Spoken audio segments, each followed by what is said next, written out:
deconstruction, renting versus owning your faith, and how to re-engage with faith after significant religious trauma.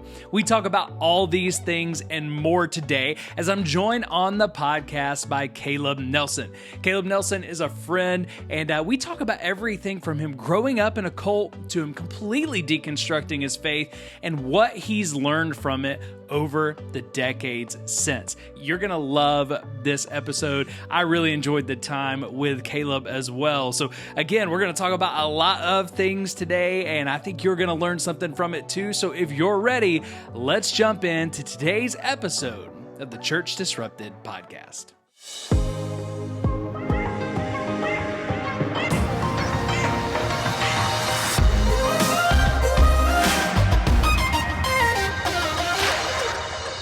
All right, guys, welcome back to the Church Disrupted podcast with your host, Jeff Cochran, and I'm excited about today's episode. I've been ready for this one for a while.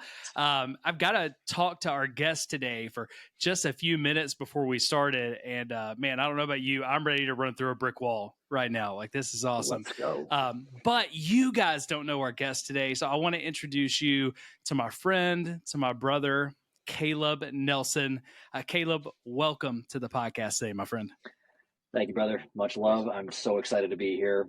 I guess once I booked the time on the podcast, I've just been chomping at the bit to come hang out. And I've just loved what you've been doing with the podcast in general. I think the vision, the mission of this, the message of what you're doing, I think it's really powerful and necessary in this time in history in general, especially when I think there's a lot of people like grappling with faith and grappling with where they're at. Like, this is it's kind of a lightning rod, and I think it needs to stand out, and it's really cool to just be able to play a small role today. Yeah. Well, man, I appreciate you. So glad that you're on the podcast today, because you and I have had conversations for years now. I met you through business ventures when I was out of ministry, had no idea Church Disrupted was coming. You were there when kind of the catalyst for Church Disrupted started. I remember talking to you about this podcast before we really knew what it would be, when it was just this idea that I was praying through and processing through. And honestly, man, you've already been a small part of it, because Church Disrupted would not have happened without some of the conversations I've had with you. You probably had no clue the impact of some of those pieces, but I really believe that God used you to nudge me and say, hey, it's okay to get out of your comfort zone. It's okay if people are going to hate you, because there's people who need this. And we all know that when you start messing with people's faith, you start messing with church stuff, that there are going to be people who hate you, but there are also people who really need this. So, Caleb, your story, we're going to go all over the map today, because your story is unique. It's unlike any guest that we've had or going to have. We've got a ton of guests lined up. You guys are going to see some guests that you probably follow on Instagram. You probably follow on TikTok, names that you know. You're also going to be introduced to a lot of names you don't know, but you should, like Caleb.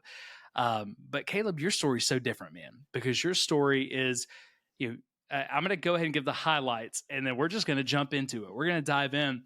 You grew up literally in one of the most well-known cults in American Christianity, ran from it as fast as you could because of what you saw and what you experienced. You really deconverted from Christianity, deconstructed faith completely, all of those things, and then really started rebuilding your faith. And I think a way that's been very powerful is something, your faith means something to you now. It's not just something that somebody else told you. It's not just something that somebody else handed to you. And we don't see a ton of people who completely deconvert and deconstruct that then start building something back and would be in a conversation like this. But for a lot of people, deconstruction's got a bad rap, right? It's become deconstruction means deconversion. And I think for a lot of people who are leaving the church after spiritual abuse or church hurt, that's just not the case. There is a big difference between deconstructing my faith and what I did believe, reconstructing what I do believe, and deconversion. So deconversion can be a part of deconstruction, but it doesn't have to be. And I think one of the things we're going to talk about today is a lot of times it's probably not the healthiest end game, no matter what you believe, no matter whether you come back to Christianity, totally or not. Deconstruction and just leaving it at deconversion is probably not the best way to go. But let's start out, man. We want to hear from you, want to hear from, your story.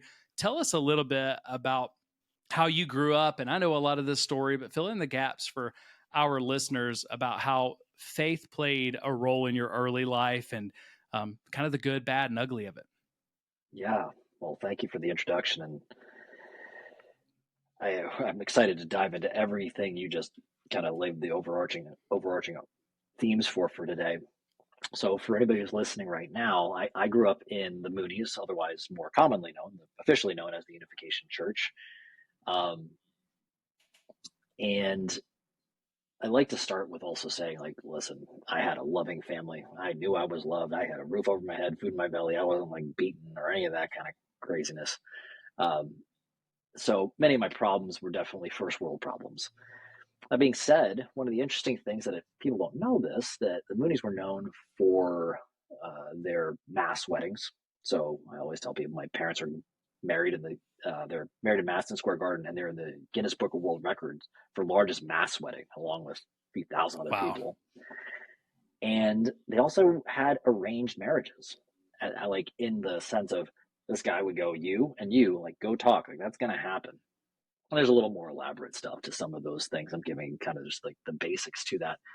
And within that, I was what was considered second generation because it kind of came about in the what was it, 60s, 70s. It really kind of came to fame.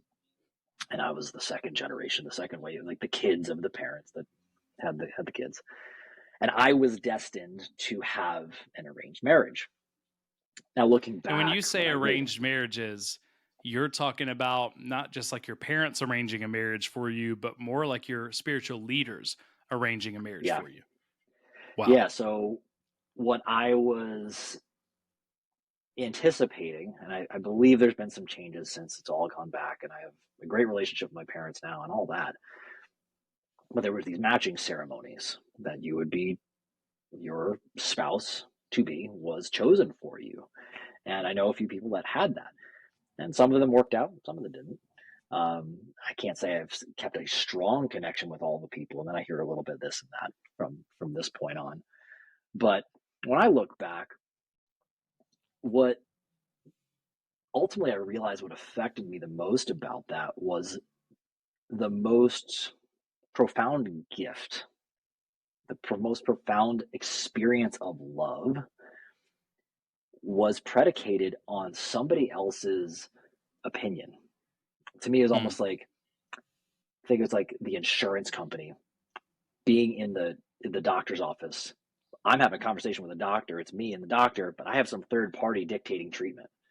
That Hmm. was the way that I look at it now, and I go figure. Don't really like being told what to do, but I realized that that impact throughout my life around receiving love had a very profound effect on me, and Hmm. my self-worth and my desire for connection was all predicated on having to live up to some external standards, which I think in this day and age is quite prevalent. We're looking for external validation, waiting for somebody to tell us we're a good boy or a good girl or whatever that is. Yeah. Inside or And it outside led of faith. in all areas. And I will say it, but like most people are offloading their faith to the government or to, political parties that be, which is, we'll leave it at that one. I think that's a very dangerous place to be with those things. But for me, it definitely was a difficult thing for me to grapple with, especially when, for some reason, I was also still went to public school. So I showed up at school and I was seeing all these other people seemingly living happy lives, and there's other ways to do things. My mother was more the kind of the controlling, a little more restrictive, and I say that with all love in my heart because my mother loved me and just desperately wanted me to be a good kid and healthy and happy. Yeah. I didn't want me to experience. Ultimately, their discussions around was they didn't want me to experience heartbreak, which Hmm. I don't think that's a real thing. Like, you're going to experience heartbreak in your life in one way, shape, or form, whether it's losing somebody, or losing a loved one, or a breakup, or name your thing. Well, and if That you're is part of the protected from human experience. heartbreak for too long, you never really experience love. You experience infatuation. You experience, hey, I like this person, but it's not really love unless it can be lost, you know? So sometimes in overprotecting our kids, and this is completely aside from the faith thing, but I think sometimes in trying to overprotect our kids, we actually limit their ability to experience a full life. We want to protect them, man. We want them to have a great life, but at the same time, we've got to let them take some of those lumps. We've got to let them make decisions. You know, I've got two teenagers right now, two teenage boys, and if I don't let them make mistakes, then they're not going to have the fullness of life that I want them to have. Because again, without heartbreak, you don't really understand how incredible love is. Well, the second, what you're saying there, the role is, and I think both of us with coaching backgrounds understand this, the role is to put yourself out of the job. And to do that, it's more about shepherding somebody through a path and helping them, holding space for them while they're learning. And in essence, maybe creating a bit of a stimulation so there's some railings on the thing while they're going through that experience before they walk off into the world and have to test all of that stuff against the universe. And you don't know who they're going to be around. And when you think Mm-hmm. about cults, it's about rigid control, all or nothing. This is the way, the only way. And the problem I find with that, much like you alluded to as we started this, is that if you're being forced to believe something, do you really believe it? Do you really Mm. own the faith? Or is it because somebody else told you to? And that's not to say that sometimes we don't need to be given boundaries so that we can understand a framework, because too much freedom at times, when Yeah. you don't know how to wield that freedom, you don't understand the consequences. So part of responsibly guiding somebody through that path is saying, hey, this is the framework for right now. But with that, how do you ever get to learn and evolve and understand yourself? And more importantly, how do you learn and evolve and build an individual relationship with God? If the only way Yeah. you're going to tap into spirituality is, or God or faith or whatever word we want to use right now, is you have to go to church on Sunday, Mm-hmm. that's a pretty limited way to connect. What, Yeah. well, Well, somebody's. I think a lot of what we run into, Caleb, because I think it's interesting, like the way that you presented it. But I think one of the biggest problems that Christianity has right now is that we're teaching people to rent their faith instead of own their faith. And when we rent our faith, man, our faith, it can only grow through a landlord. It can only grow through that pastor or that church or that denomination or that system. So if I'm separated from that system, now all of a sudden I'm separated from God, or I don't feel like I can connect with God in the right way. And we have all these mediators. The problem is if I'm renting my faith from someone else instead of learning to own it myself, it's a lot easier to deconstruct and leave a rented faith. Just like it's really easy to leave a rented house. You know, I mean, I've rented a lot of houses. I've rented, you know, a lot of apartments, and that security deposit, don't get it back a lot of times because we don't take care of a rental the way we're going to take care of something we own, right? We're just not going to do it. No matter how good of a person you are, you're not going to treat it the same way. But when we've been given a faith and our parents have given us a faith and our church says you have to believe this and you can't ask questions, you know, and you have to believe it this certain way. And if you don't do all these things, then, you know, something's wrong with your faith, or maybe you're not trusting God enough. If we don't get to grapple with the questions as kids and teenagers, if we don't get to grapple with, hey, I'm not sure about this piece, I struggle with this piece, then we never really own it. And if we never really own it, then we're always renting it. And if we're renting faith, a rented faith is just, it's too easy to leave. And honestly, a rented faith is, it's probably not worth keeping because I don't know that it's actually made a transformation in here. And that's what faith is supposed to be about, right? It's supposed to be about a transformation in here that changes who I am as a person. I just don't think a rented faith can do that. And that's what a lot of people are running into today. They've experienced a rented faith. They see the people they've rented the faith from let them down. And then deconstruction is easy. Leaving the faith is easy because once the facade of the godly person who is their mediator, their landlord, their spiritual landlord goes away, um, there's nothing left to hold on to if you don't have an ownership of your faith. I don't know if that makes any sense, but that's what I'm hearing. Thousand percent. And let me use like a fitness example for a second. You got all your fitness gurus out there, like this is the best way to in the my background, when we'll get into that in a second with my fitness background, is one of the sayings is trying to change somebody's diet is like trying to change their religion. And it is true, Hmm. because you do not realize how deeply woven into your psychology and belief systems your food connection is. And all of the strategies all work to get you to lose weight. Every last one of them, because they get you to eat less and be a little more mindful about what you're doing, like surface level stuff. Yeah. And go figure, maybe you could say that a lot about a lot of religions. Like, hey, maybe don't kill people. That's a good idea. Like, be a good person. Like, serve other people. Be kind. Hey, we're kind of maybe like Yep. pushing some broad strokes there, but like, look at that. There kind of some similarities in there.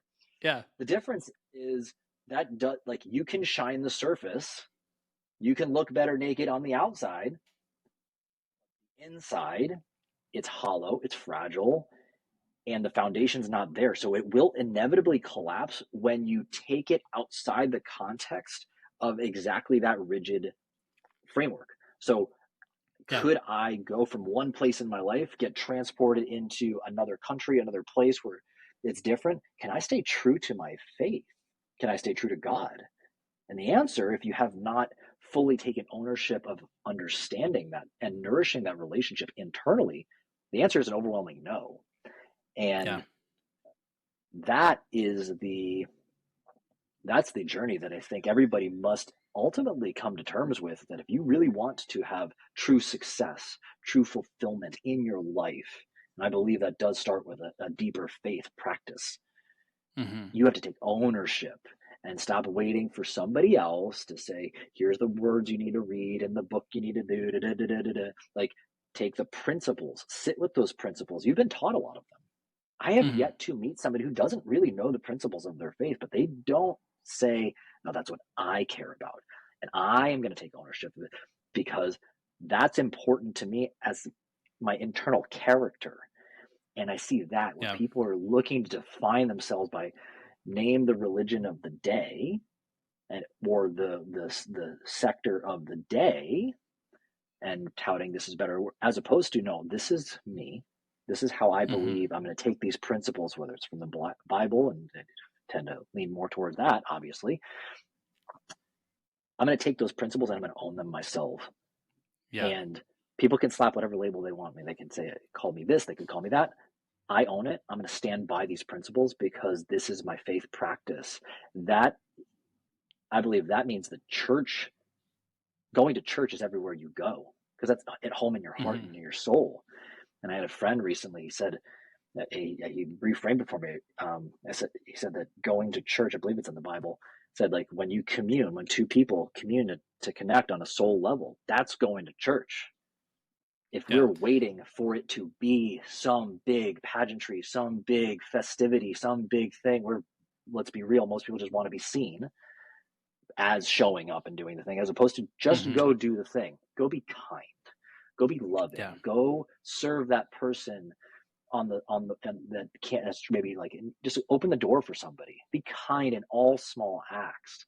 That's a different Hmm. level of commitment to your faith, Yeah. because it doesn't matter if somebody sees it. It's because you know Yeah. you did it right. Well, and that goes back, man. It comes back to the idea of, am I renting my faith or am I owning my faith? Right. So if I'm Mm-hmm. renting my faith, I've got these landlords that have told me, hey, part of what you need to do to be a good Christian is you need to go to church. And in a vacuum, yes, that's a good thing. Right. But if I am renting my faith, I just believe that I need to go to church. And if I don't go to church, I'm letting God down. I'm letting myself down. I'm letting other people down. Yet when we go back and we actually look at scripture, that's trying to own my faith, right? So if I'm trying to own my Christian faith, I go back to scripture and say, well, what did Jesus say about the church? What did the early church fathers say about the church? What does the New Testament say about the church? In the New Testament, there was never a building to go to. Church wasn't an event, church wasn't a building. But what the Bible actually shows us is, hey, we are the church. So Christ's followers are the church. So we are the church. We can gather as the church when we gather together. And then we can be the church when we're kind, when we're loving, when we're patient, when we're peaceful, when we share the gospel, when we share all these good things, when we show the fruit of the Spirit. But we have almost bastardized the faith in a lot of places to where now there's a lot of people, a lot of Christians who the only thing they know about the church is where I go to. And Mm, the church is more about a place I go than who I am mm, and who I gather with and how I behave with everybody that I meet. And when that happens because we've rented our faith for so long that we've lost a piece that we would know when we own it, right? mm, Because when you go back to that New Testament idea of church, it the church is an identity we wear. It's not a place we go, it's not a denomination we belong to. And when we see the church as four walls, we see it as a 501c3 organization that we belong to, it's always going to be a letdown because that's not what the church was designed to be. The church was designed to be God in you, actually changing the world, actually transforming the world. And then when we're together as the church and we gather together as believers, there's power in that. But there's no power in just going to the place and sitting in a pew or sitting in a chair in the four walls and listening to someone speak. The power is in gathering together as people who believe similar, who are moving in the similar direction to try to make a difference in the world. Mic drop. There we go. I think there's something that was coming up in a lot of what you said there to me is that I think there's also a lack of curiosity, and one's more about holding space. If there's not discourse, like I believe a great spiritual leader is asking you more questions than telling you what to think. Yeah, for sure. That that lends itself to the rental versus the ownership. When you put it back on the individual from a spiritual leadership standpoint, when you put it back on the individual, say, no, no, I'm here, I will support you, but what do you think? And for you to explore and for them to truly allow that person to explore that connection intellectually, emotionally, physically, spiritually is the gift. That is to me communing. That is to me being a good servant. It's an ask, not a tell. Mm-hmm. And I think that's being lost right now. I think there's a lot of people that have felt the pain and the pressure and the lack of control at the mercy of some other religious figure that, the classic thing, hurt people. It turns around. And, Yeah. and I will say I have turned into that at one point in my life as well. So I am not innocent of that phenomenon. And I can personally say it feels very empty when you do that. So for those who are experiencing it, an interesting thing to also have is empathy for that person in that strange space that they are wielding that kind of power. Yeah. But I think that's a great indicator for somebody who's feeling lost right now. As much as it doesn't feel convenient, you're just waiting. Like, it's convenient for somebody to tell you, this is what I should think. This is what you're supposed to do. And sometimes you need the little, like, hey, just do this for right now, and we'll come back and we'll talk Yeah. about it. But when you really want to go one step further, when you're really looking for somebody who is of sound mind and spirit that can support you on that path, you're going to hear a lot of questions. Often you'll Oh, probably yeah. hear a lot less certainty.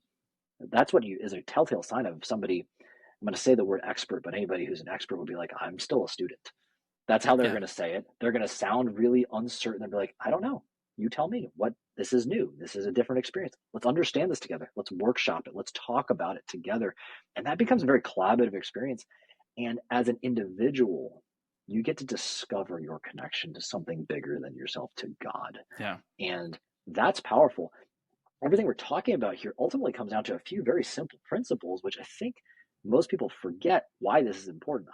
I speak about it in core values and when I do it professionally, but core values, Yeah. they go everywhere, whether it's in conversations around your health practices, your food, your physical activity, your sleep, your recovery. It goes into your relationships, your marriage, your kids, Yeah. your friends, and it goes Because into your you're not work. talking about like core values on a wall. Because a lot of our listeners are going to hear that and think about like at my company. You're talking about core values. Those are the values you take with you into every conversation, every relationship. They're Mhm. never going to leave because that's who you are when everything else gets stripped away. That's who you are. It's how you behave. Absolutely. To me, if we start to identify ourselves that way, whatever label comes on, whether it's you change jobs, you become a business owner, you become a parent, whatever, life happens. The role Yeah. shifts, but your internal compass, your ethical, moral, spiritual compass is still true. You just lean on that and say, well, how do I take these foundational principles and apply it in this new context, in this new role? And that's the power of this deepening relationship with an internal faith, that if you do not get that foundation strong, you are at the mercy of the environment around you. And don't, I mean, even still, the environment around you is already powerful anyway. It's already a lot of pressure. And Yeah. if you have nothing there, you're going to collapse. It's that house of cards kind of concept. It doesn't have any strength.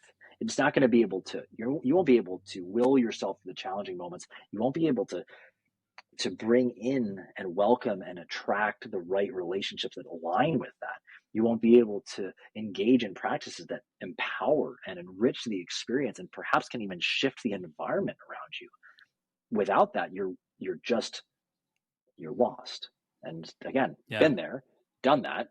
Don't recommend it. We Yeah. can dive down that if you want. Well, and a lot of our listeners, man, a lot of our listeners, they do feel lost because, they they they've been in an experience where they've loved Jesus. Church and Christianity has been such a huge part of their life. And then all of a sudden you see things and experience things. You experience spiritual abuse, church hurt, you see scandals, all of these things that just kind of rock what you thought was true about your world, what you thought was true about your faith. And it makes you question everything. It makes you feel like you're lost. And going back to what you talked about a minute ago, you talked about the power of questions and how good coaches, lead to questions. Well, one of the reasons why I think people feel so lost after spiritual abuse, church hurt, scandals in their church, whatever, you name it.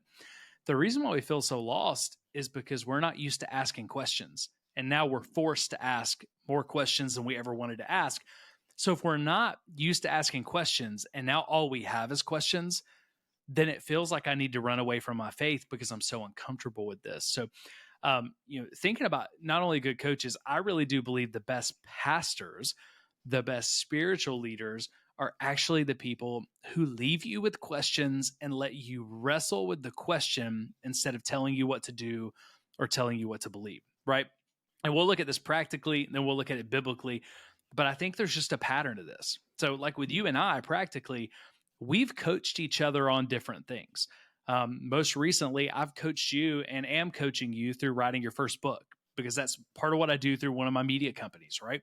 How many times in coaching you to write this book, which is going to be phenomenal, by the way, when it comes out, I'm going to have you back on just so we can talk about, healthy habits and get that book in people's hands. But how many times as we walked through the book, I've made you rethink a lot. How many times have I told you, Caleb, this is what you need to do. This is how you need to write it. You don't need to do it that way. You need to do it this way. You, what was beautiful about the relationship and continuing to grow was, hey, here's some frameworks. Just so you know, this is the lens from which I come from things. Awesome. Gave me some sensible boundaries. I know you know what you're doing. But you pushed back. I still remember some chapters we'd come in. I had my 3 notes open ended, and you're like, I'm going to push back. Let's go. You need to think like you have more in you. Mm-hmm. And that to me is like, it pulled more out of me. And I would even say that in writing the book and in through those sessions together, I believe it deepened my faith Mm. because we have some conversations, and you and I, we know we go off on different tangents, and it seems like somebody on the outside would be like, why does that doesn't make sense? I'm like, no, it all makes sense. It all flows together because it's stream of consciousness stuff. But I felt like it challenged me to see the same concept from a new lens, from a different Yeah. purview. And if anything, sometimes I was like, maybe I need to dismiss this a little bit. I need to rethink how I'm speaking. Or sometimes Mm-hmm. it's like, no. Yeah, I feel more confident in the stance that I Yeah. have. And I think a lot of people think that questions are weak. Questioning, and I think some people think questioning your faith is a weak thing. Absolutely not. What I've learned, questioning something, it only opens the door to strengthening the resolve. or Yeah. you'll learn something new. But no matter what, I've never walked away from questions. I've never walked away from the deep dive into it feeling lost. I feel more confident. And I Yeah. think that that's what you did an excellent job of in guiding me through this space, which was very new to me. Yeah. But that's what increased my confidence. Like, oh, there's a cohesive thought behind this Yeah. pattern I've been putting together. There was a rhyme and a reason to all of this. Hmm. Just giving somebody to push back enough to say, hey, think deeper, Yeah. go a little further. How does this sound? Like just a very different tone. So Obvious coaching right there, moment. I think that's it. I gave you a framework. So let's think about this. Let's liken this book project to, a kind of a church Christian relationship. The Mm-hmm. framework that I gave you is very similar to the framework of the Bible, right? We Mm-hmm. have this framework. People are going to interpret it different ways. There's going to be things we have to wrestle with, but this is our framework of who Jesus is, of what it looks like to be a Christian, right? Um, but what you just mentioned was you would say, hey, you would push back, and then you shared the pushback in the form of a question. And that was really where I wanted to go. You correct me if I'm wrong. I don't ever remember telling you, hey, here's what you need to do, here's what you need to say, here's where you need to go. But I would ask you questions like, hey, do you think that's the best way to say that? Um, do you think there's a clearer way to say that? Right? Mm-hmm. What if someone reads it and they think this? Is that what you wanted them to think? So let's take that beyond. That's the best way that coaching works in any industry, right? When you ask questions. I know if you're coaching sports, when you ask questions and the kid on the field actually knows why they're doing what they're doing, like what it actually, how it connects with what the team is doing, they're going to be a lot better athlete than if you just tell them this is what you do on this play, right? But let's take it biblically. How did Jesus teach people? Jesus taught people in parables. He rarely told them exactly what to do, but he would say, hey, here's what I want you to do. Here's how I want you to behave. And it's kind of like this story. And he would leave them with the story. We know what it means because he would later tell his disciples part of what it means, but he would leave the crowd just to question it, just to think through it. He left them with enough. They had the framework of the Torah, they had the framework of the Jewish law that they could reason through where that was. Well, why did Jesus leave them with questions? Because if we learn how to question early, the quicker we become comfortable with questions, the easier it is to handle those times in life where we feel lost and we have a lot of questions. But if we're used to people giving us answers and we're uncomfortable with questions, then the moment we start feeling lost and we have a lot of questions, we want to run and hide, or we want to do something super unhealthy, because we don't know what to do and because we're not comfortable sitting in those questions. So when we have pastors that will say, hey, here's what the Bible teaches, what does this mean for you? How does this change your life this week?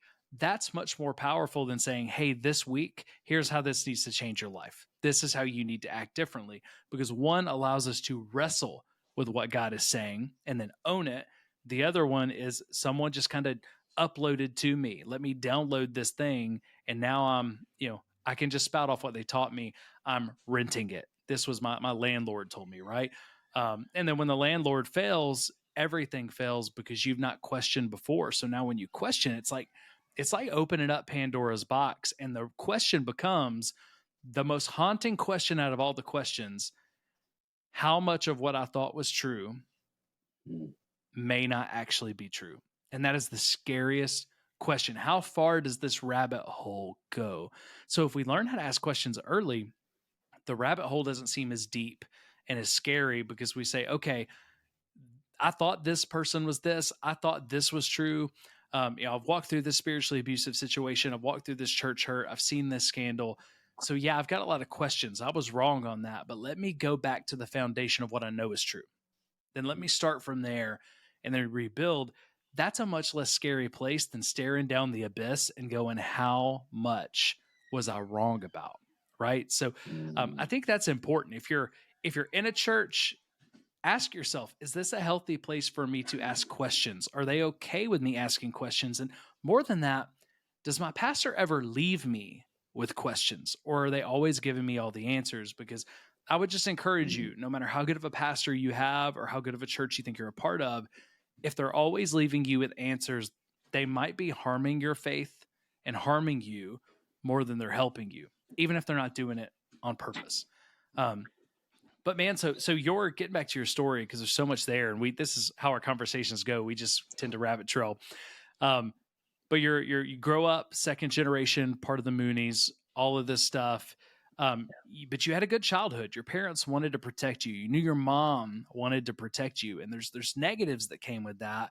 But the one thing that you had was you knew you were loved. You knew you were cared for. Tell me about just how your faith informed like your life as a teenager, as a young adult, and then what kind of woke you up to leave the Moonies and to, for a season, leave faith.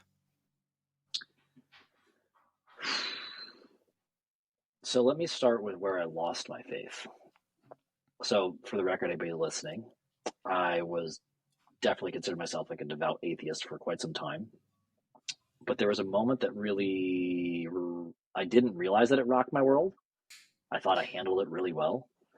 But I was, 10, 11 years old. My best friend, who was in the church,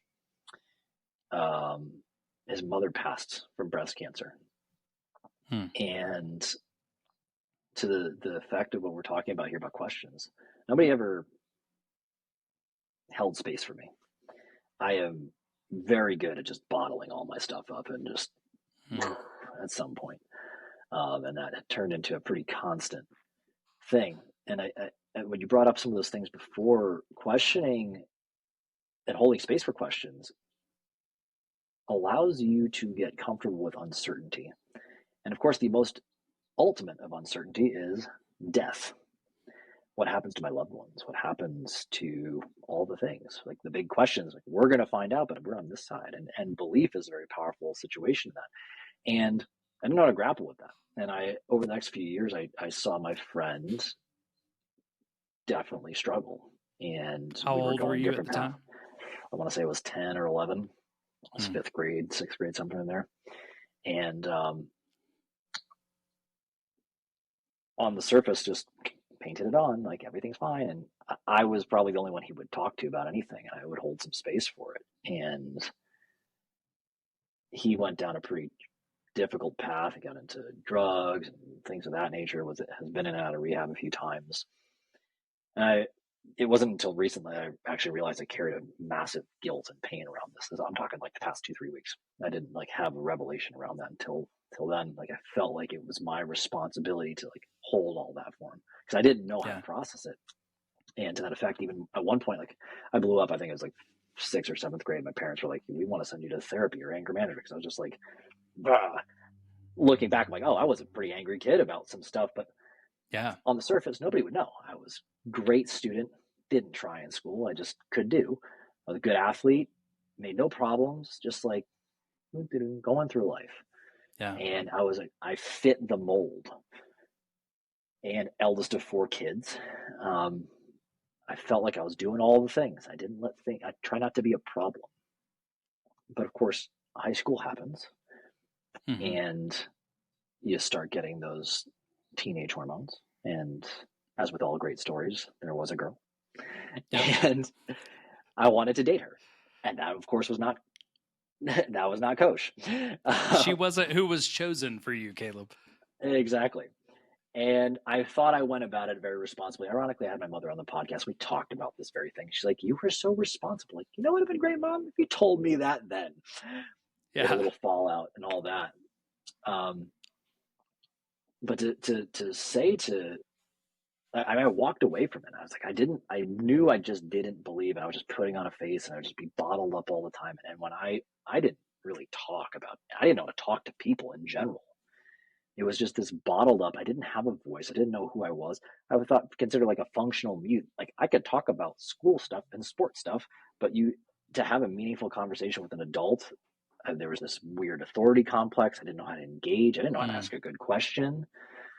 I didn't know how to be deeply curious, though I had all these thoughts and things. And all of a sudden, I broke the mold, tried to date this girl, ended up a certain way, but whatever. But I opened my mouth and then the words kept coming out, and clearly I can talk a lot. But how this affected me throughout life, what I will say is yeah, I rejected, and I was looking for other forms of validation other than a spiritual context, which long term has a lot of consequences, Yeah. because surface level validation is just that. There's still a hollowness, and I was searching. Um, I I felt connection through communities in certain ways. Like I was loved being part of team sports. I felt like I could belong. I was good at it, or I could be Mm, good at school things. But it was mostly athletics through the being engaged through the body. Of course, yeah. we'll lean into a heavier theme later on in a second. Um, I rediscovered community in college. Like college is like, okay, you go off, you're drinking and you're doing that kind of thing. But then I Yeah. rediscovered an identity around an athlete, which I could tap back into when I got into CrossFit, which is very cult like for anybody who wants to know. And anybody who's into CrossFit, like, I love you too. Don't worry. Like, some of my best friends are still doing CrossFit. Like, it's all good. And own CrossFit gyms. It's all good. Yeah. But there are But definitely some there's some if you're not in the CrossFit community and you hear people talk about CrossFit, man, like it feels a little cultish from the outside. We're not saying you're in a cult, but it feels a little but cultish on the inside yeah. too, brother. Yeah. Okay. All right. I haven't been on the inside, but from the outside, sometimes I'm like, y'all are speaking a different language. You know, this is like going to a Catholic mass for the first time. I don't know what you're talking about. Language, it's got a saying. And, in many ways, it's great because it's under the guise of physical health and well being and those kinds of things. But there's an extreme, this is the way, to the point, like, I remember, because there's the big paleo thing, like, anybody doesn't know about the paleo diet. I remember it's all like no bread.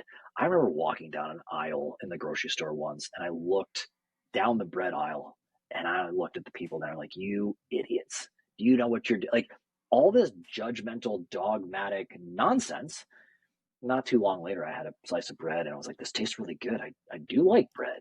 Oh my God. And I didn't die. Ah, like, here started to become some of these things Yeah. unraveling. What does a well-rounded life look like? And I was so caught up in this all or nothing because I could feel like I could belong again, and it was close enough, and I could feel like I could connect, and I could get some notoriety.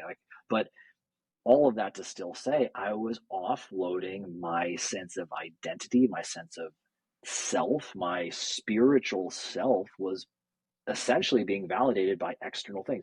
What points I could put up on a board, or Yeah. how much weight I could lift off the ground, me being able Yeah. to show off my six pack abs, or have, some fit Hmm. spo girlfriend, whatever, on my You side, or just whatever. moved what you were getting your identity from and your validation from church and family. Okay, well now I'm leaving church, I'm running away from family, but I just moved where I was getting the validation from and the identity from. Now it's from CrossFit. Now it's from athletics. Now it's from my college community. Nothing really, and I would say this just from hearing your story, Caleb, nothing really changed other than where the validation was coming from and where the meaning was coming from. Every single time. And I talk a lot about the crash diet lifestyle, where there's this restriction, cyclical thing, all or nothing into the next thing. It's like you live this. You're like a ping pong battle. Like, you're playing ping pong on two sides of the Yeah. thing, and people are just smacking you back and forth. And I see so many people do it, and I only know because I did it. I went from Hmm. one thing to the next, from one diet to the next diet, to one fitness plan to the next, from one. And I've studied. It happened to be in the vehicle of fitness. Hmm. But what I started to learn was, like, I wasn't feeling any more fulfilled. I checked all these boxes. I would climb all these ladders. I would get to the top. The classic, I won the gold medal and I never felt Yeah. worse in my life. My versions of the American dream, which looking back was really just like, Mom, Dad, like, are you proud of me? Like, I Yeah. showed you I'm awesome. I did the thing.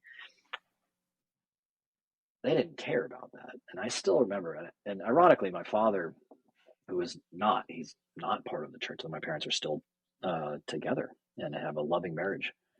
I actually take a lot of my spiritual practice from my father. His way Mm. to commune is actually very singular. He goes out into nature and he goes has his talk with God. That's his path. And we've had over time, and I give him credit, he let me go do my thing. And I still remember there's a couple times there's that that picture back there, but we went on a trip a couple of years ago, and he said, like, we get it. Like, I get it. You had to go do your path, and we needed to talk about this as humans for you to have an Mhm. individual ownership of this thing, understanding leadership, and everything we've talked about when it comes to coaching leadership, whether you're a pastor or a reverend or whatever spiritual title you have or spiritual leader. I believe business owners are spiritual leaders. I believe parents are Yeah. spiritual leaders.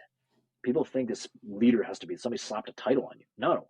Are you influencing others? That's leadership. Mhm. You're impacting the soul. And everything that I said that don't do, I did it.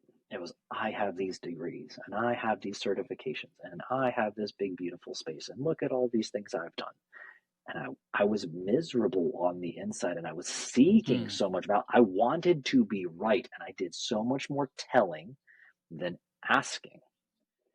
Yeah. And that's a short fuse of success, because eventually you have a bunch of minions that eventually, like, I'm tired of being controlled by you in some way, shape, or form, whether Mhm. it was as explosive as I'm making it out to be at the time or not. But it certainly created a Yeah. distance that I didn't realize. There was a power hierarchy, as opposed to, wait. We're both humans. I'm Mm. helping you on this thing, but you're also helping me at the same time. How about we talk about something deeper? How about we talk about love and connection? And we're Yeah. using this vehicle. And that was a big shift. And we've been talking a little bit about this before we got in here, but I started making a shift to my gym.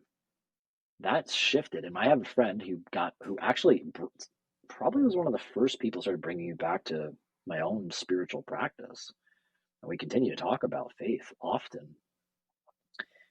He And goes, this "Hey, is man. fast forwarding, like, you've been through college now, you've Oh, yeah. continued down this path, and now you own your own gym, correct? I'm actually now into my second gym. So I had a fallout with my first business partner, Yeah. all So similar you kind of graduated concepts. college, you started a business, you had that bad fallout with the business partner.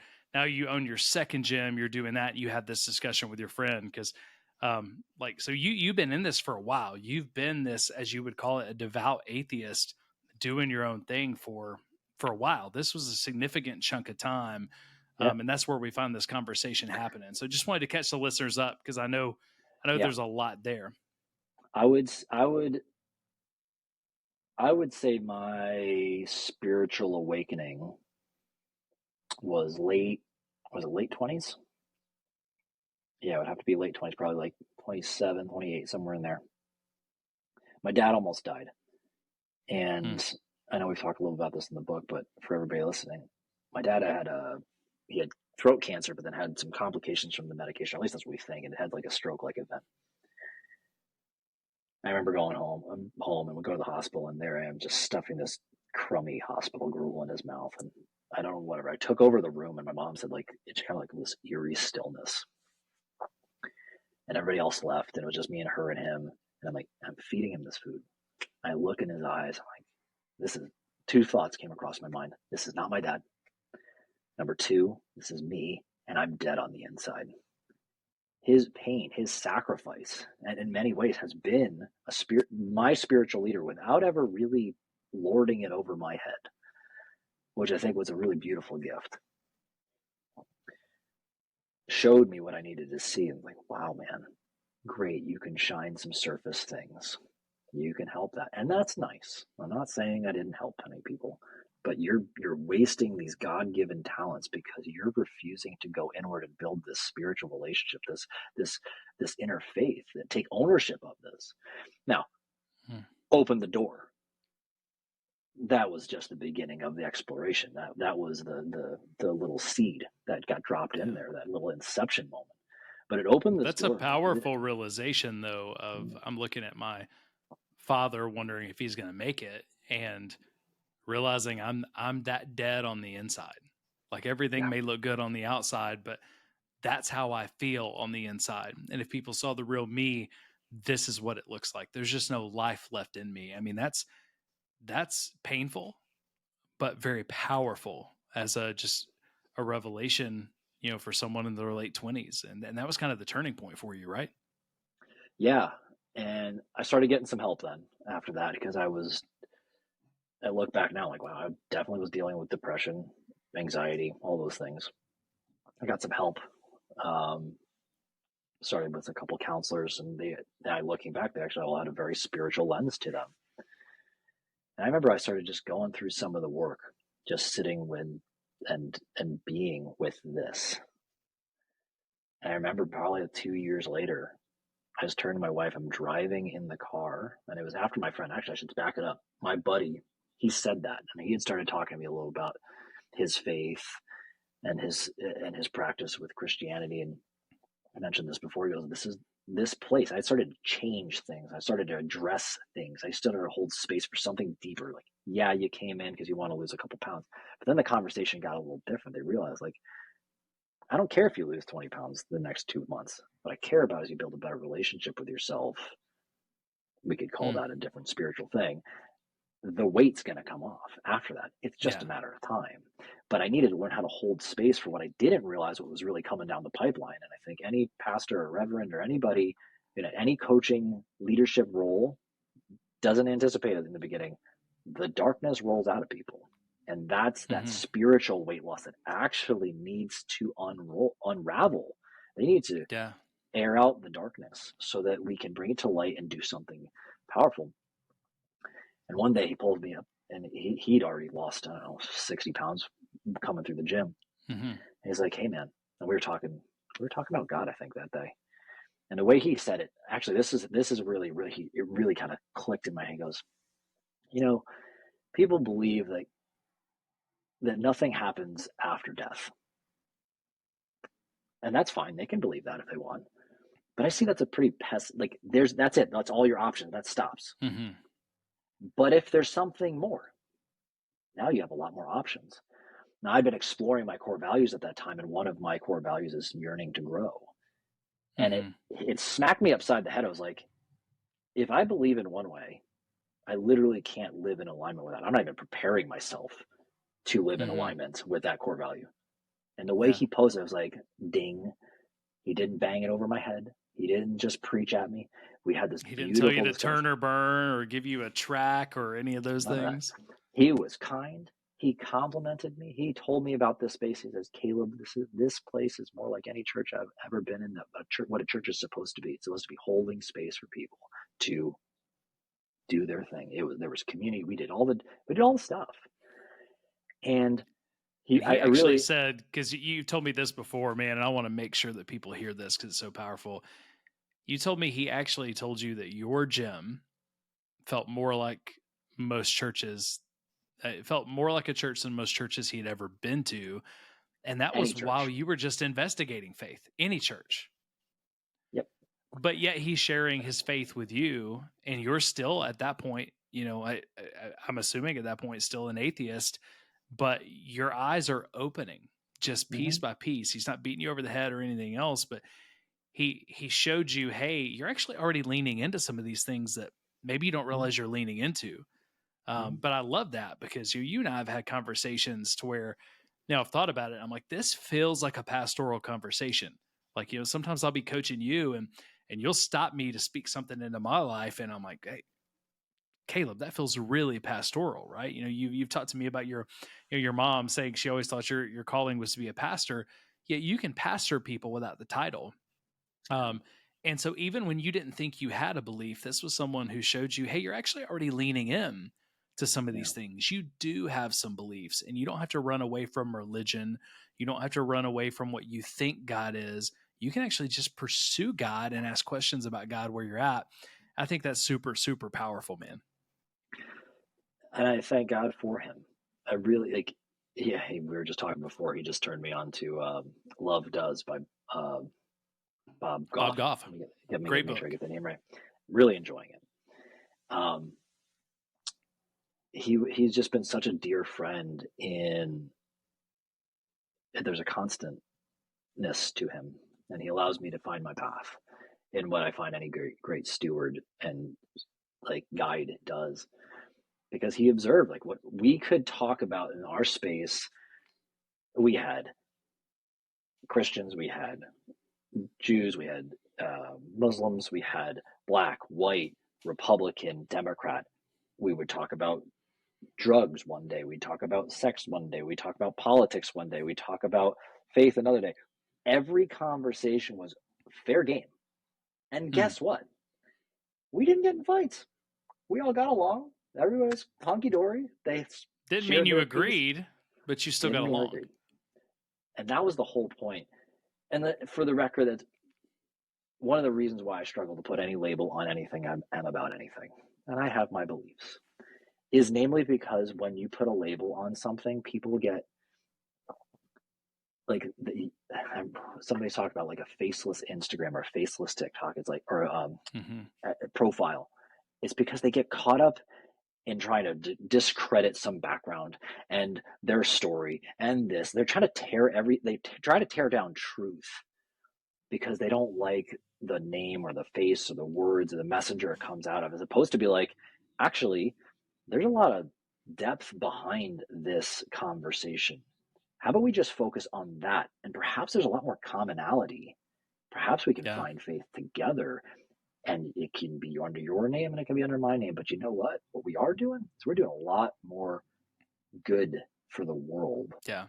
Not all the pain and suffering that we see it. Hmm. People do some horrific things in the name of God, which I think is a Yeah. true travesty. A true travesty, because Yeah. I don't see that as God.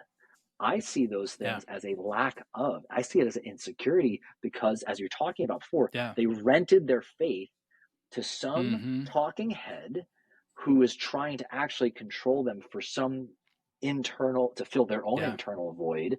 To like, we don't need that. Or to I meet their think, own bottom line, or to build name the thing. their own kingdom. Yeah. And this is by far, this is not all pastors. I know so No. many incredible pastors. Sat down, had lunch with my pastor today. So life-giving, because good pastors are trying to build, from a Christian perspective, good pastors are trying to build the kingdom of God. Hmm. But there are a lot of pastors who say they're building the kingdom of God when you realize they're kind of building their own kingdom. And when you build your own kingdom, you build it on the backs of people. When Hmm. you're building God's kingdom, you build it by serving people, you build it by loving people, and they can look really similar until the rubber meets the road, right? But if you've ever been a part of, and I know a lot of our listeners have, if you've ever been a part of a church where you realize you were just building someone else's kingdom instead of God's kingdom, you know how that feels. You know how used, that you feel. But I think there's so many similarities between like the fitness world that you lived in and that you still Hmm. do live in, and you know and faith. Because you think about the crash diet, the more rigid a diet is, the more of a transformation it's going to make, the more change it's going to make immediately, like right now, right? um, but the more rigid it is, the harder it is to actually keep consistently, and the harder the bounce back. Like you bounce back like one of those old super balls that you throw, and you throw it against the ground from, 3 feet, and then it's going 30. That's a lot of times what these rigid crash diets do.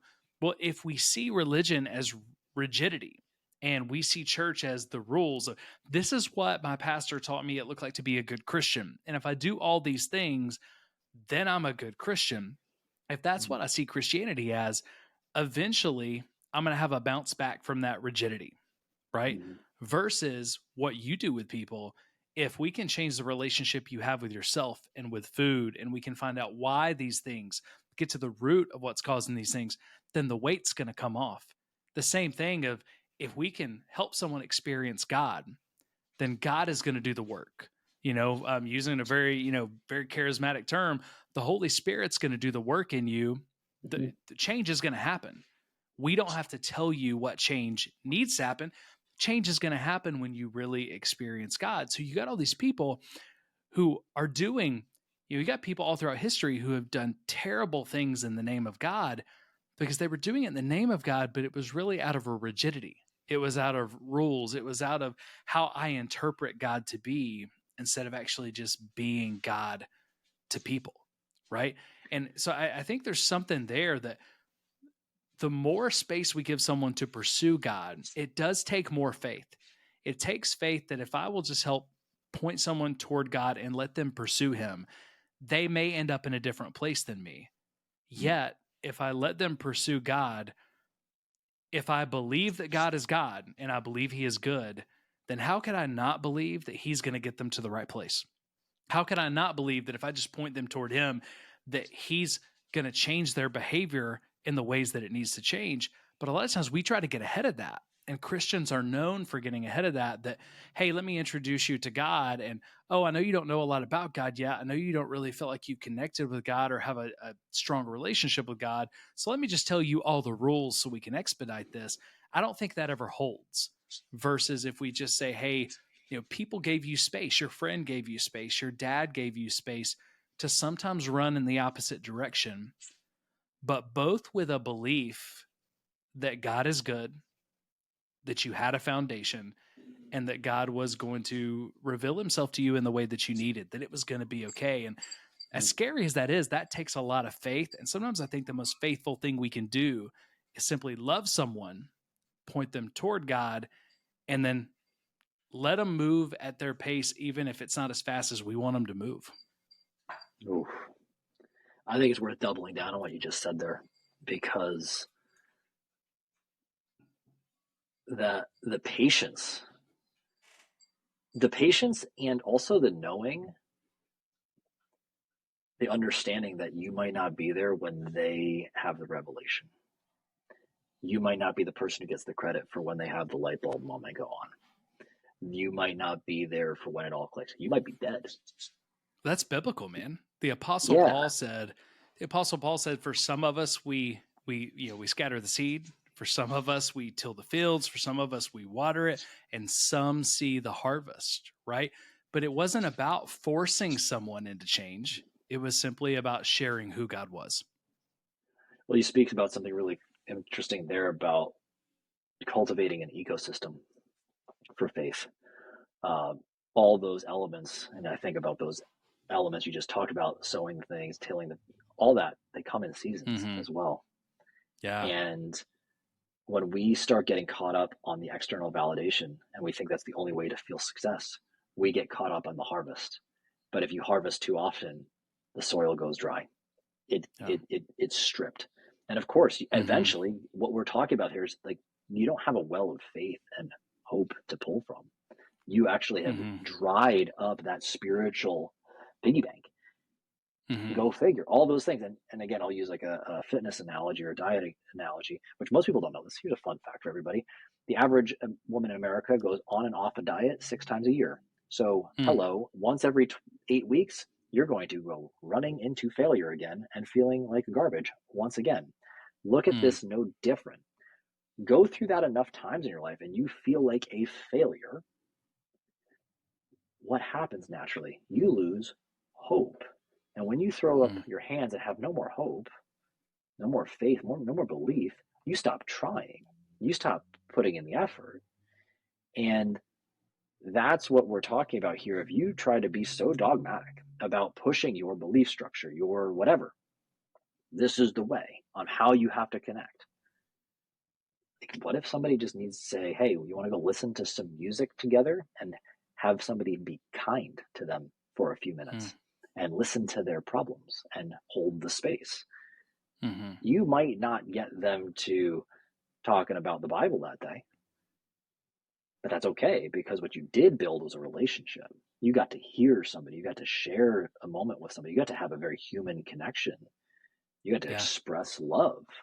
Wow, what a gift.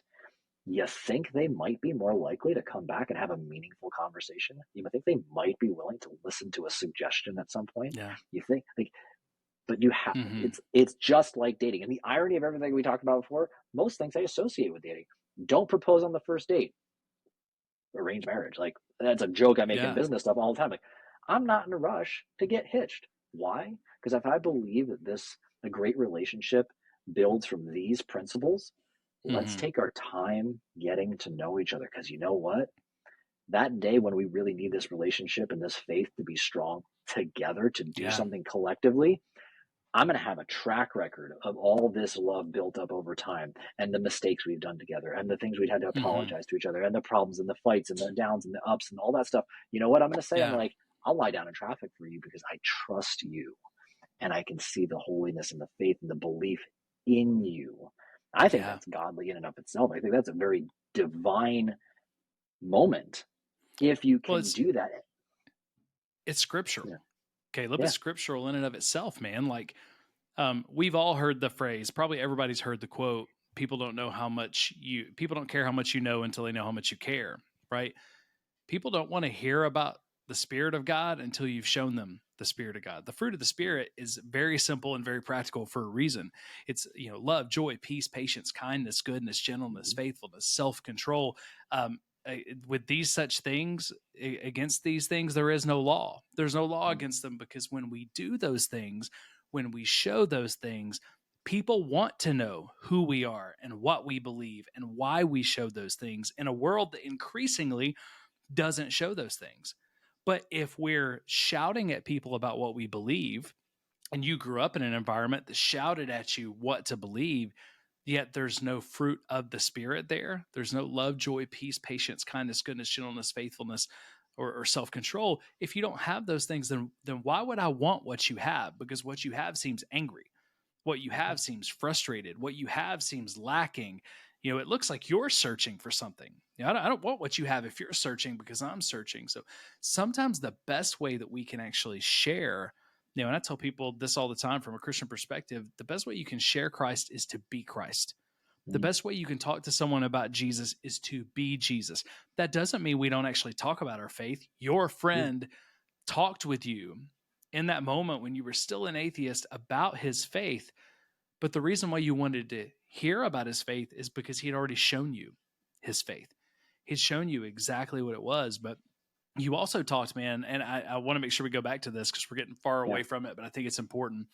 You talked about labels a few minutes ago, and Mhm. all these labels we like to put on ourselves, right?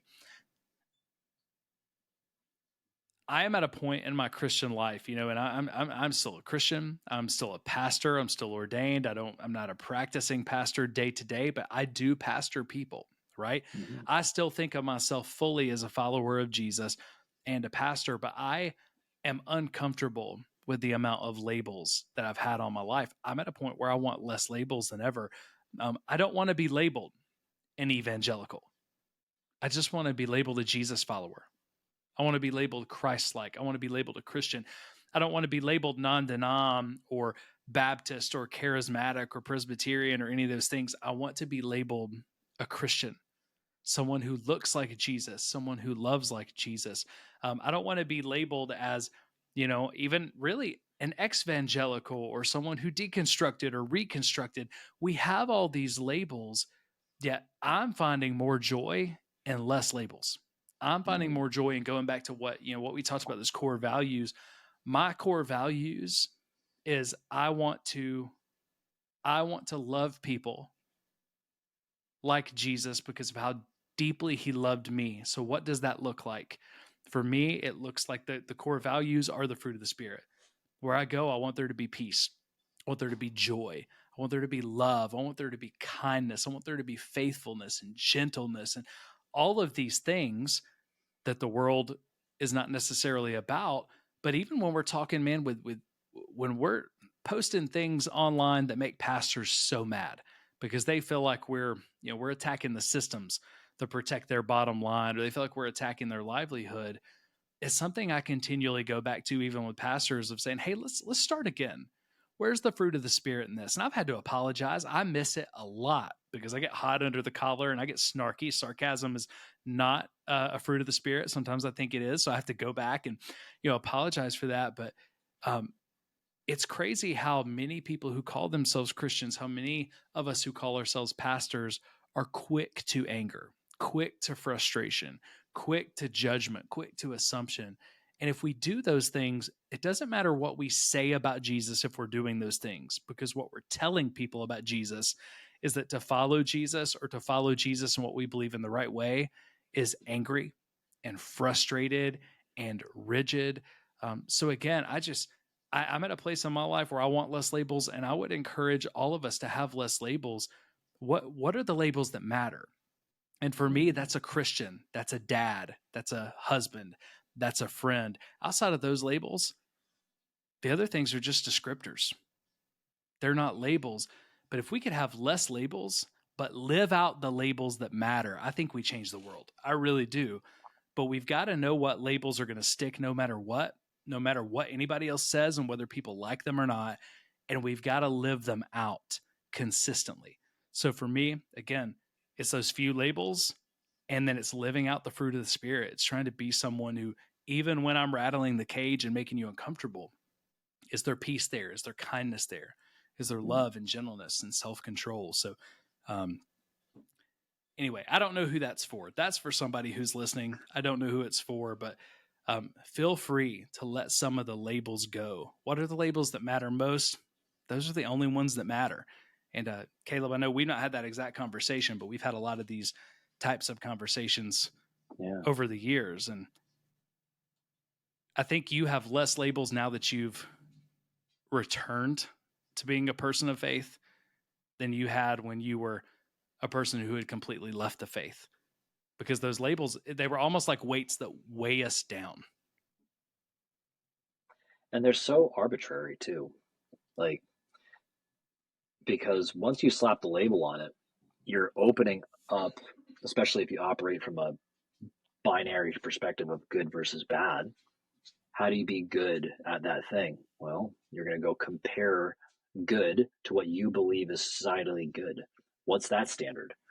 Well, who are you around right now? What like that's you start to get real ambiguous. And much to what you're saying, the less you have to grapple with, the more clear you're going to be, because when you the things I've noticed with people, they chase more labels, they chase more group identity, slap a new one on there so I can feel like I belong into one more thing. Well, all I see every time I see, and I saw especially like the medical field, I have all these different letters and certifications before and after my name, and we can take that into other contexts as well if we really wanted to, with the modern day.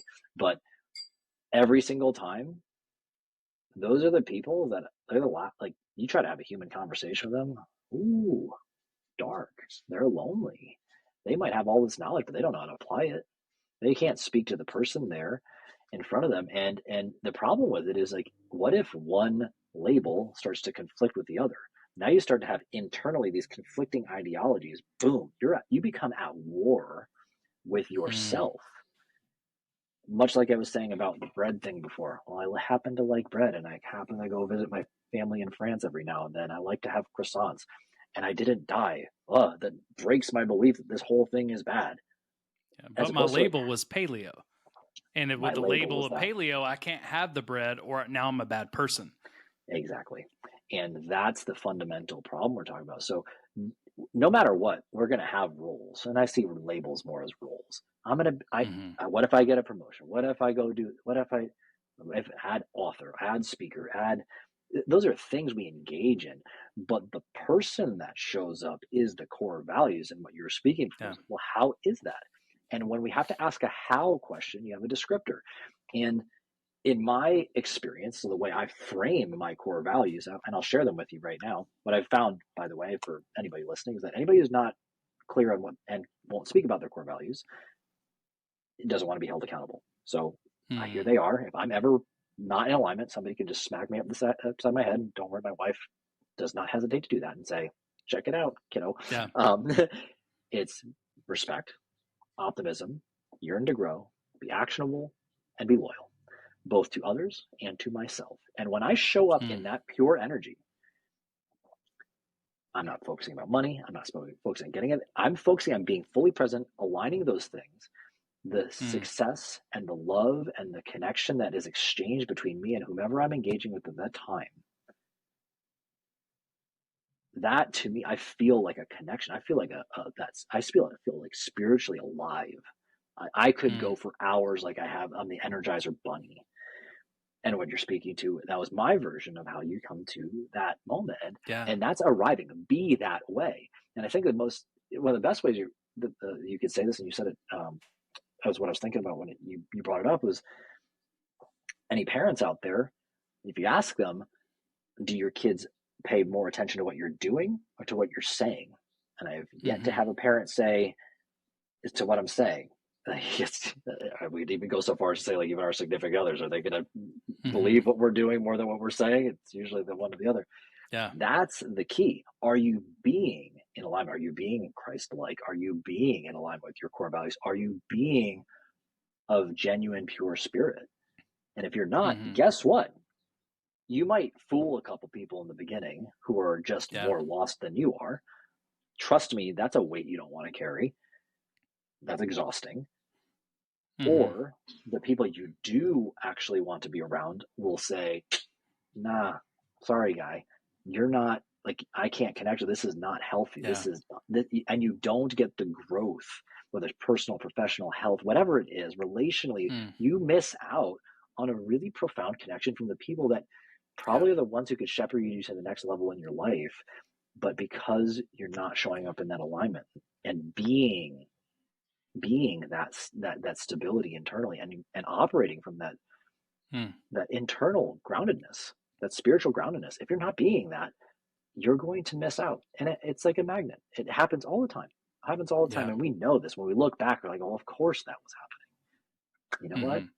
That's why it's so important to check in on these things. Yeah. Well, and that's one of the reasons why I wanted to have you on the podcast, man, because when, we've got people from all over who are listening to Church Disrupted, who are, kind of walking this journey. We got people who still very much so identify as Christians, love Jesus. We have people who were so hurt by the church, they say, I don't know what I believe. People who are deconstructing, and deconstruction means so many different things. For one person, it means I'm just taking apart all the pieces of my faith and putting them back together and making sure as I put it back together, hey, does this piece need to be here? Or did this piece get added somewhere along the way? Right. And for me, that's what deconstruction means. I've done it multiple times in my life, literally from the first year that I was a Christian of, hey, let's take apart all the things I thought I believed. Let's put them back together. Which ones align with my boundaries? Which ones align with basic scripture? Which ones, versus which ones are man-made? Let me pull those out. For other people, deconstruction means immediate deconversion. So deconstruction means a lot of things. But I wanted to have you on because you're a person who has really deconstructed, taken it to the nth degree, full deconversion, and then you've rebuilt something and rebuilt faith after that. And like you said, it's easy to see it on this end. It's easy for you to look back now and go, hindsight's 2020. I see all this. We got listeners who are in the middle of this right now and they say, I don't know which way to go. I don't know who I am. I don't know what's true. I don't know what's up and what's down. So I really, I want to honor your time. So I want to ask you really two more questions and then we'll land the Sure. plane. But they're about that deconstruction and this reconstruction that you've had, which for you took a long time. I mean, it took longer than a decade, and I would say you're Mm. still reconstructing. Oh, yeah. That you're still building. Still you're still maturing. You're still adding things in as you go.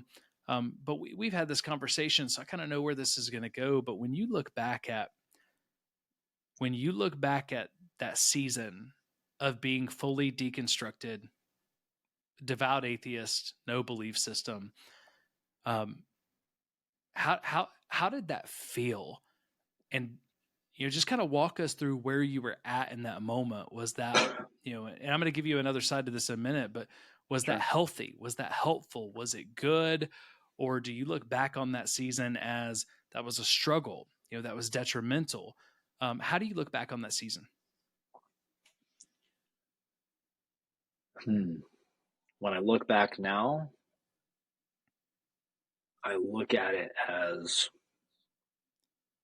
there was a plan and I needed to see some things and I needed to feel it. And,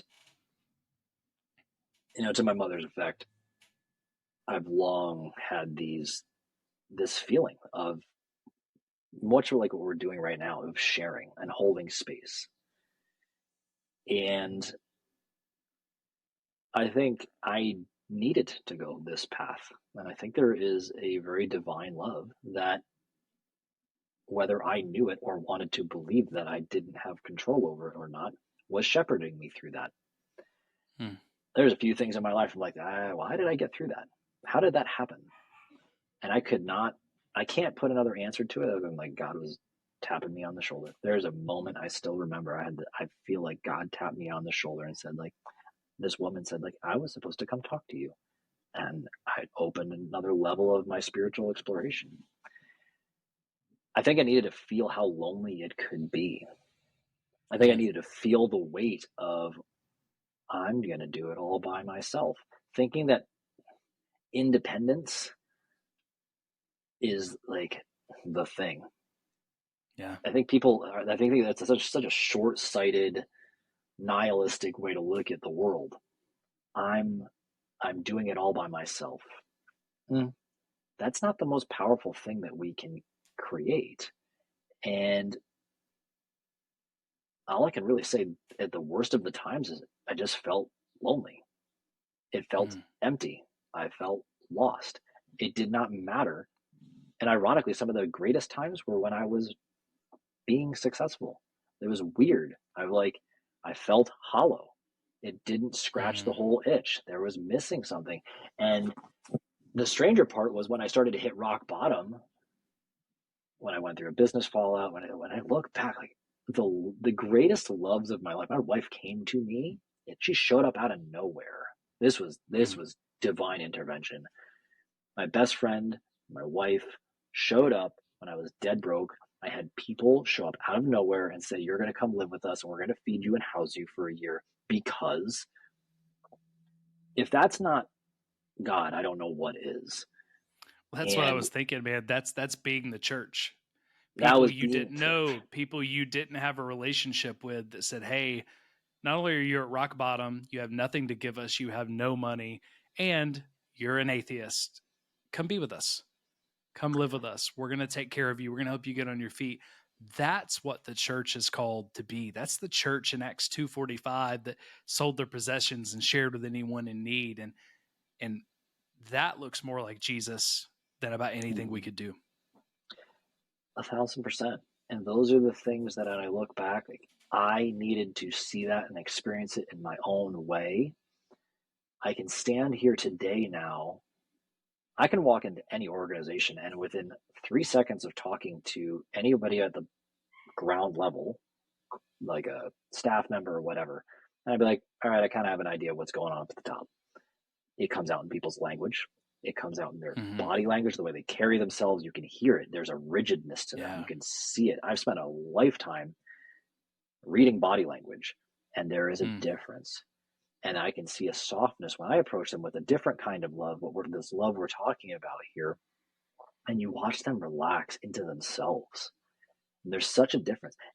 If I had Mm. not gone this path, if I had not felt it on my body, if I had not disrespected my body in the ways that I had, trying to seek this external validation, this surface level, I'm good enough now. Mm-hmm. If I hadn't felt that, I couldn't see it in others. And I For like to sure. believe God had a plan that that's what I needed to do for wherever I'm going next. In that, this, but like my wife and I are expecting our first child. Like it would be no greater travesty than for me to fail, in my opinion, at not getting myself ready to be able to guide this life that I'm going to be responsible for as ethically and responsibly as possible. I'm going to mess up. I'm aware of all those things, and Mm-hmm. nobody's ever truly ready. But that thing for me to say, like, when do I put an end to this generational pain that I'm Mm. carrying? I'm being a stubborn jerk if I decide not to acknowledge it and move on. I was given these gifts. I was put in these moments where I'd carry all this pressure. I'd feel all this perception of freedom because I decided, and I did. Mm. I decided to carry all these weights, and I caused all these problems.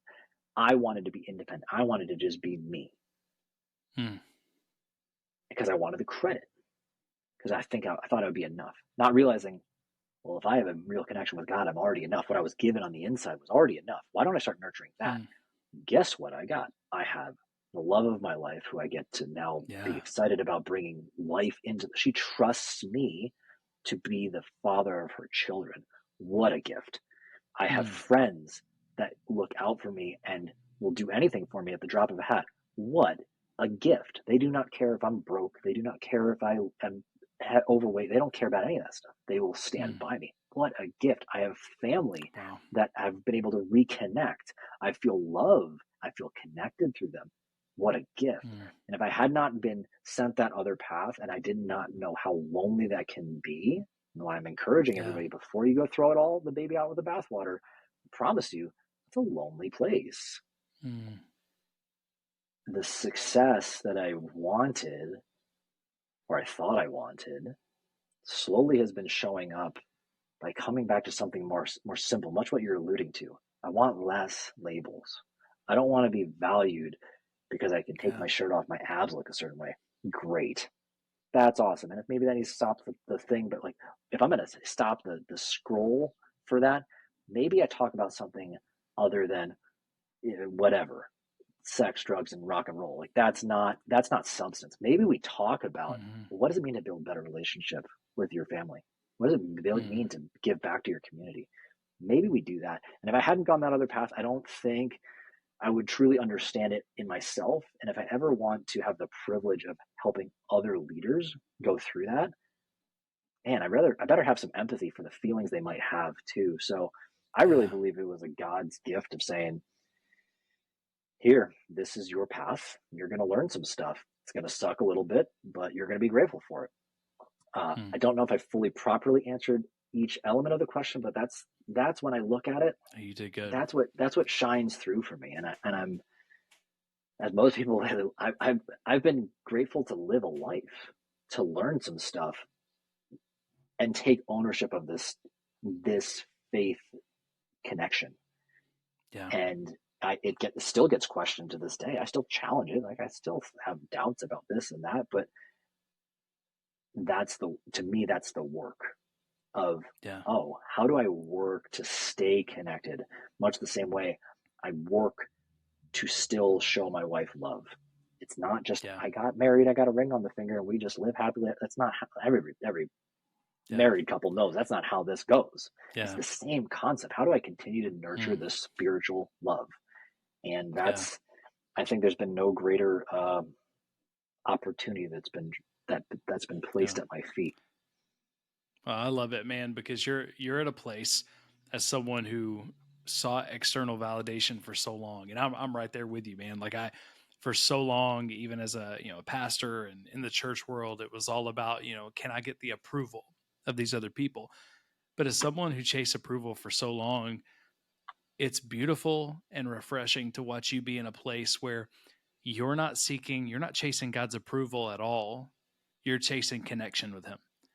And as long as you stay connected to God and you can be as connected to God as you can be, as far as it depends on you, then the approval's there. There's no approval to seek. You'll be in the right spot. You'll be doing the right things. And I just wonder what would happen. And this sounds very, very churchy, but it's very true. And again, we don't want to throw the baby out with the bathwater. And I know, for some of our viewers, we'll say things at times, and there's different things that trigger us all, but we've got to redeem those triggers because there's so much good that came from it. But so this will sound churchy, but I think it's so important. Like, what difference could it make? How much transformation can it make in your life if we stop trying to live for approval from people, from God, anything, and we started living from approval? That we were created on purpose, with a purpose, for a purpose, right? And I find when I'm living from a place of approval from my Heavenly Father, um, then I act more like Jesus and I show more of that fruit of the Spirit. And then when I'm trying to gain approval and trying to do, that's when I tend to struggle the most. So I hope for somebody you're listening to this today, and that's just the gift that you can take with you, that you can live from approval. You are loved, you are cared for, you are valued. And when you live from that approval, the rest of the stuff is going to fall into place. But Caleb, for you, man, that it was a part of what you just shared that led to this podcast episode. We were talking, having another conversation, and you said, when I was living in full deconstruction, those were the darkest days of my life. Those were the emptiest days of my life. Um, so I think it's safe to say, and you tell me if I'm wrong, but it sounds like it's safe to say that that fully deconstructed state, deconstruction, was one of the worst things of your life, but it was also one of the best gifts because when you hit bottom, it pointed you back toward what mattered. Couldn't have said it better. And I think it also forced me to take ownership of that faith. Hmm. That's what it was, because I couldn't blame anybody else for lack of growth, lack of connection. I could only look in the mirror and say, if you Hmm. want, you tried your way, buddy.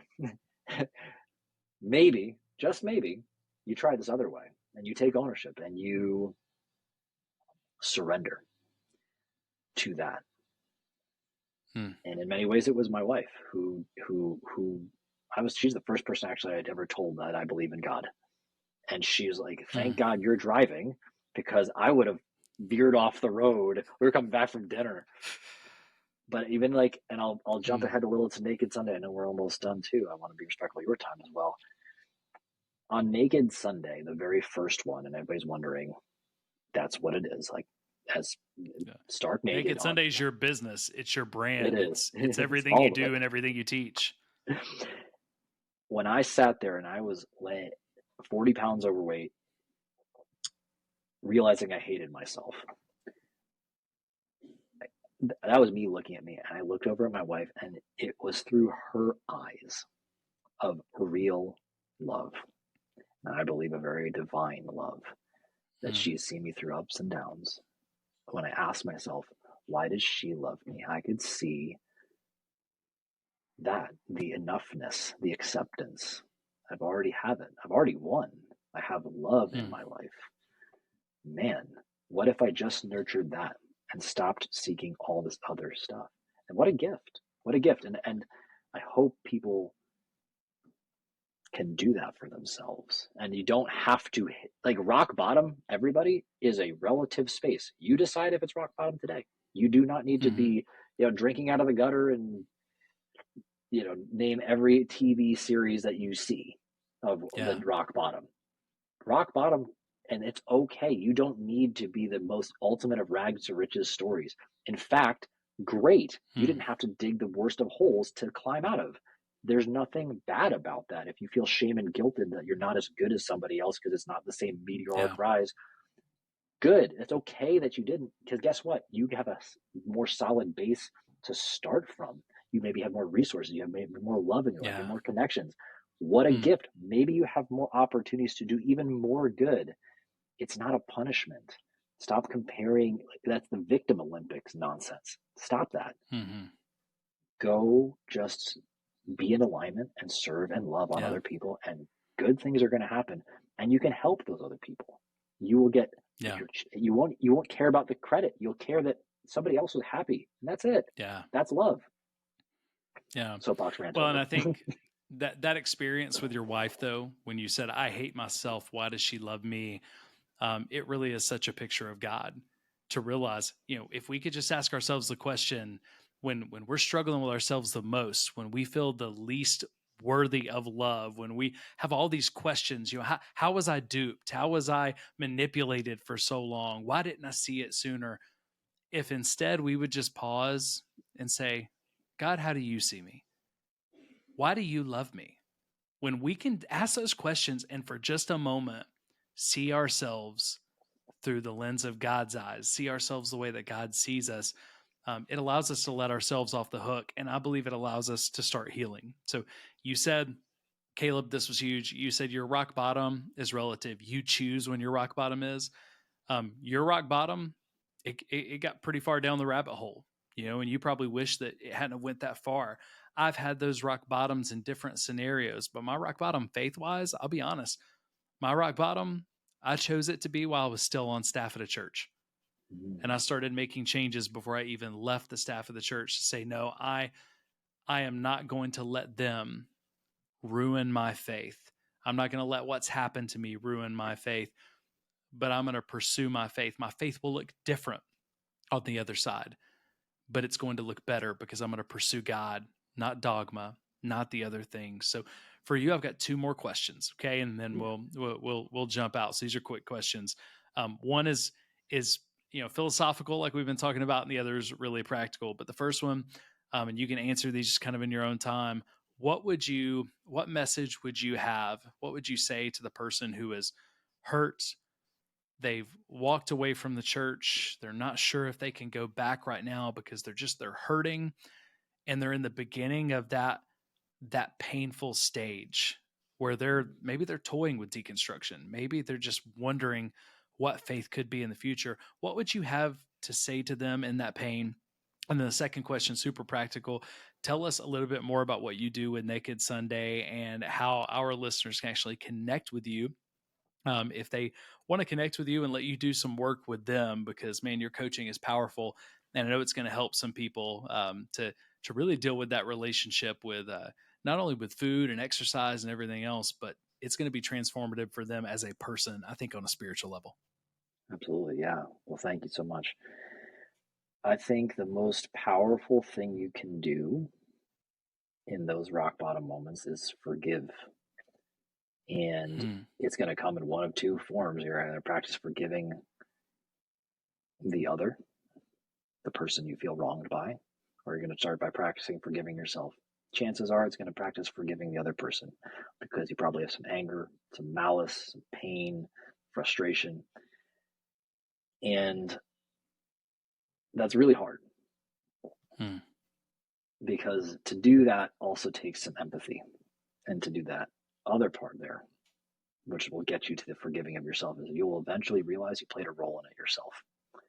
That's real hard when you're feeling real mm, angry. And we yeah. want that pain to be other than us. And we see this person other than us, but they are not. They are hurting, and we are hurting. And I'll use this example. My first business partner, we didn't talk for 6, 7 years.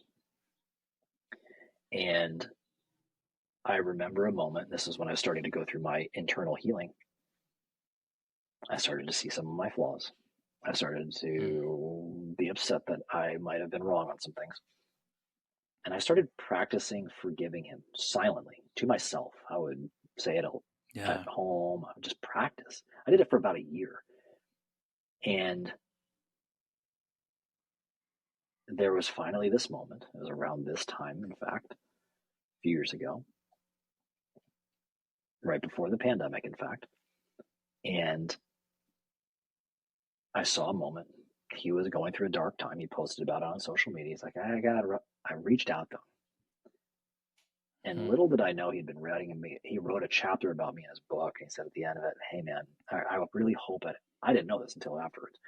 I really hope that he and I get to connect again." And we were like thick as thieves, the two of us.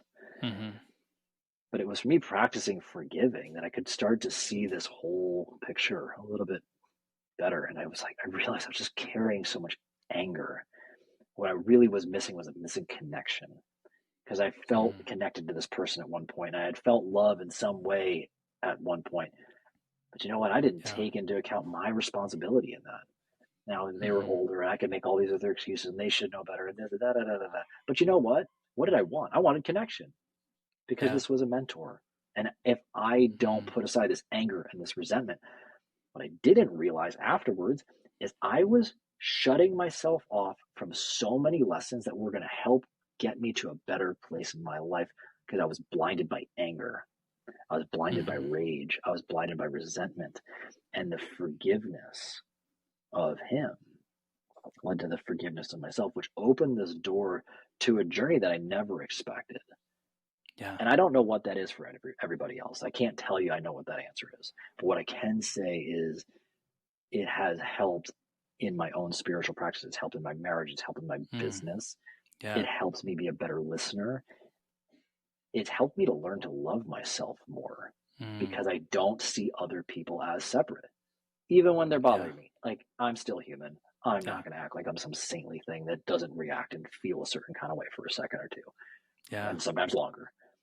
But Mhm, to start there, there's often I feel like there's this guilt we harbor on ourselves, like you're not allowed to forgive yourself or others, and you wear mhm, this scarlet letter, feeling like you're not worthy of being forgiven. Well, yeah. God forgives. You believe Yeah. that fundamental premise, then you can start to begin to find the ways to repent. And there will be Yeah. work. That's life. That's okay Mhm, though. And you will realize you strengthen your heart muscle, that soul yeah. muscle. And that, when that starts to snowball, you realize you have a different type of resilience. And the purpose you Mhm, spoke about earlier, I think most people I'm trying to just define my purpose. No, purpose yeah. reveals itself. It's an Yeah. emergent property and it will be shown to That's right. you by God along the way, as That's you right. remove the extra labels, as you remove the Mm, excess relationships that do not serve you, as you remove the habits yeah, that do not serve you, that are not in alignment, and you'll feel it, you will know. It will come from a different place where you that's trust right. your gut again, from a soul level. Mm, That's where it starts, because forgiveness is such a profound divine act. Right? As they say, yeah. is to err is human, but to forgive is divine.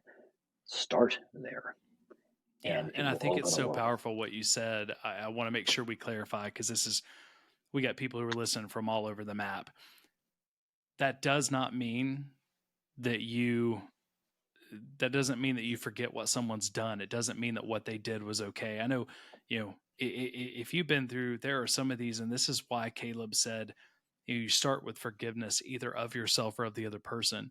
If you've been sexually assaulted or, physically abused or sexually abused, that doesn't mean you need to forgive that other person.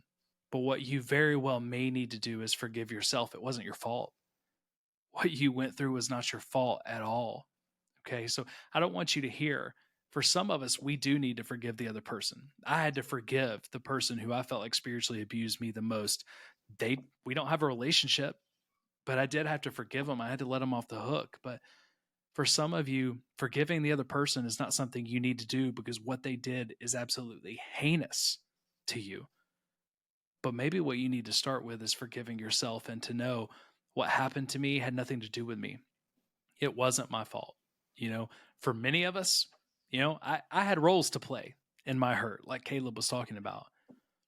For others, you had no role to play in it. So forgiveness can take on a lot of different faces. It can take on a lot of different looks. But is there some forgiveness that you can do, even if it's letting yourself off the hook that it wasn't your fault? And, if it's something where it was a broken relationship, something where it wasn't something incredibly heinous, it still hurts. But sometimes just by saying, hey, I had a role to play in this, that can be one of the most powerful things that you can do. It doesn't mean you deserve what happened, but by owning your part, you gain some control back. And as someone, Caleb, who has been spiritually abused, who had a role to play in that abuse, and someone who's inadvertently and at times probably, you know, more on purpose than I would like to admit, spiritually abused people. There's a lot of forgiveness to go around. But I wanted to make sure that we did say that because I know we've got Yeah, some listeners that you've been through things. I never want you to hear that we're asking you to forgive the person who victimized you. Um, if that's something you need to do, God will lead you to do that. But it may be letting yourself off the hook that is the biggest thing. But we don't know every story. But what we do, I want to leave you, with this before Caleb talks about Naked Sunday and how you can connect with him, regardless of what you've been through, even if it's still so shameful that you don't want to tell anybody. You are loved, you are cared for, you are valued, and if we can support you in any way, you 100% have our support. So, um, and I know, man, I know that's exactly where you're at, but I thought that was an important caveat yeah, to absolutely. make because gosh, there's some people with some stories. I'm struggling to keep it together right now because there's just some stories I've heard this week that there's some heinous things that go on out there. And There's some darkness, and that's hardest part about being in a spiritual leadership position, is that you're going to open the door to that, and that's a heavy pain to carry. And that's why I think everything we've talked about today is so important, because when you come back from that ground, when you operate from that grounded center, like you can, like you're not, it's not just you hold bearing the weight. mm, You can yeah, put it up, and you have the strongest backing you could ever ask for. mm, And it doesn't mean like that's just where it stops. Like you also can bring in the resources that you need. Like I'm not for everybody. I don't yeah, have all the, I definitely don't have all the answers. Um, but it opens the door to helping find the people. Even that's what like this mm, whole forgiveness conversation comes down to, is maybe it opens enough space in your mind and your heart to say, who can I talk to about getting some help about this? And that yeah, opens the next door and the next door and the next door. And that's where it takes us through all those things. And everybody's on an interesting journey, man. And yeah, you did a very good job of highlighting some of those important things to know where you're at. And that's Yeah. where, as you alluded to, having a couple different options where you start. Yep. Sometimes you got to For start with sure. just you. It depends on the thing is context. Yeah. Well, man, I'm so grateful for the time today. Tell people how they can connect with you and, a little bit more about what you do, how they can connect with you before we get out of here. Absolutely. So professionally, I do this whole coaching thing. You call it performance coaching, health coaching, life coaching, whatever you want to call it. I tend to work best with people in leadership positions, so entrepreneurs and executives. I like to call it impact driven or purpose driven, the spiritual lens. Sometimes it's hard to say that in more of the outside world, but here we are. So I can Hmm. say a little more from that spiritual leadership standpoint.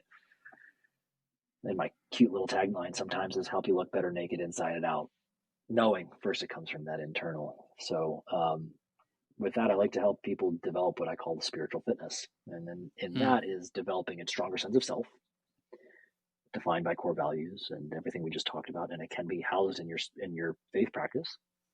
Hmm. And then through on that, we help reveal your purpose. Now, what do we need to do that? We do this through a holistic lifestyle transformation. Often that means Yeah. it starts with the body. The body Hmm. is the temple.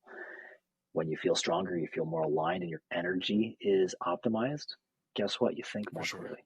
When you think more clearly, you organize your life in a way that's better suited to fulfill a purpose. And all of a sudden, the things that inspire and the things you are meant to do, they keep showing up. So it's about Hmm. aligning your lifestyle with that through a holistic lifestyle transformation. I do that through what is called the Empowered Leader Project. So if anybody's interested in that, you can go to nakedsundaystudios.com. You can follow me on Instagram. It's usually where I hang out the most, at Naked Sunday Studios. I'm on all the social medias, but those would probably be the two fastest ways to find me and hang out and just have a conversation. Um, More than anything, I want to just be a, Yeah. a lens of hopefully some like groundedness for people, a resource for people, so you can feel Hmm. like you're not so alone. Like this is real Yeah. stuff. I do believe we are at a place in history right now.